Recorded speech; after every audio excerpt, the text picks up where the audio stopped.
जय श्री राधे, जय श्री कृष्ण। मैं चितरंजन कुमार मिश्र आप लोगों के बीच पुनः संस्कृत व्याकरण लेकर उपस्थित हो चुका हूँ। आज हम लोग वर्णों का उच्चारण स्थान, अक्षरों का सही उच्चारण स्थान क्या है उसके विषय में जानेंगे। आपको बता दें कि हमने पिछले वाली वीडियो में प्रत्याहार किसे कहते हैं या प्रत्याहार किस प्रकार उच्चारण की जाती है और प्रत्याहार कैसे सिद्ध की जाती है उसके विषय में जाने हैं। आज हम लोग वर्णों के सही उच्चारण स्थान क्या है इसके विषय में जानेंगे। उससे पहले एक बात बता दूं कि हमारे संस्कृत व्याकरण के अनुसार जिह्वा के मूल 4 भाग हैं और एक जो है निचली वाली भाग ओष्ठ है। जिह्वा के 4 भाग कौन कौन से हैं तो मूल, मध्य, उपाग्र, अग्र। मूल, मध्य, उपाग्र, अग्र। एक नीचे वाली भाग जो है ओष्ठ है। इन पांचों को अवयव नाम से संबोधन किया गया है। अब अवयव कौन कौन सी है तो कंठ, तालु, मूर्धा, दंत, ओष्ठ। ठीक है, तो हम लोग उच्चारण स्थान के विषय में जानेंगे। तो मेरा 1 नंबर में आप लोग देख पा रहे होंगे अकुह विसर्जनयानम कंठ। अकुह विसर्जनयानम कंठ। अ आ क वर्ग, वर्ग का अर्थ होता है समूह। अ आ क वर्ग, वर्ग का अर्थ होता है समूह।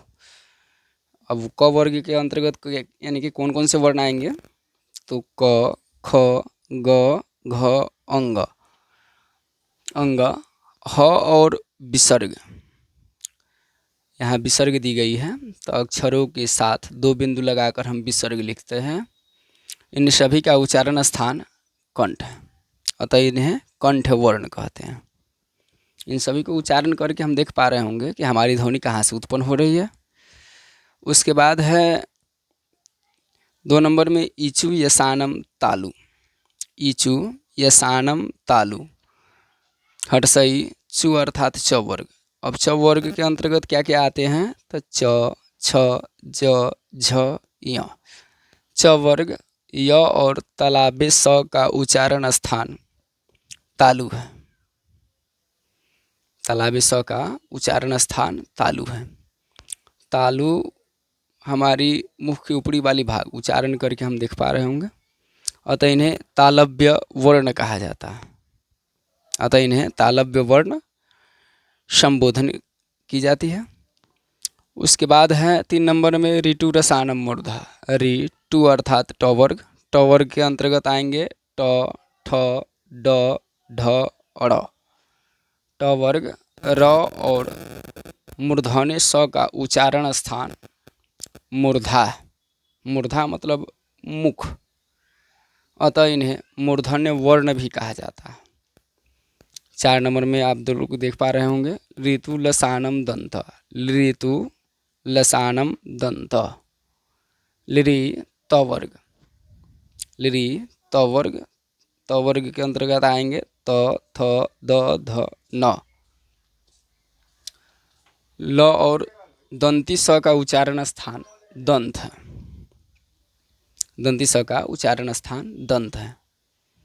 अक्सर हम उच्चारण करके पता कर लेंगे। अतः इन्हें दंत वर्ण कहा जाता है। अतः इन्हें दंत वर्ण कहा जाता है। 5 नंबर में है उपोपद्यमणियानम ओष्ठौ।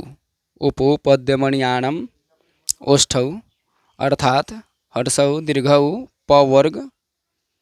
और जो इस प्रकार उपद्यमणियानम इसी को कहा जाता है। उपद्यमणियानम का उच्चारण स्थान ओष्ठ से होता है। हर्षौ दीर्घौ प वर्ग। उपद्यमणियानम जो इस प्रकार लिखी जाती है बोर्ड पर आप देख पा रहे होंगे, इसका उच्चारण स्थान ओष्ठ से होता है। ओष्ठ आप लोग समझ पा रहे होंगे। उसके बाद है यम गरणम नासिका छ। यम गरणम नासिका छ।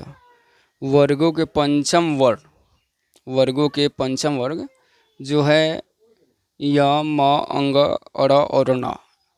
य, म, अंग, अड़ और न का उच्चारण स्थान नासिका है। हम लोग इसका उच्चारण नाक से करते हैं, अतः इन्हें अनुनासिका भी कहा जाता है। उसके बाद है एदौतो कंठ तालु। ए ऐ का उच्चारण स्थान कंठ तालु है, अतः इन्हें कंठ तालव्य कहा जाता है। कंठ और तालु से इसका हम उच्चारण करते हैं। उसके बाद है 8 नंबर में उदौतो कंठ ओष्ठ। ओ और औ का उच्चारण स्थान कंठ और ओष्ठ से हम लोग करते हैं, अतः इन्हें कंठोष्ठ वर्ण कहा जाता है। तो इस प्रकार मेरा उच्चारण स्थान है।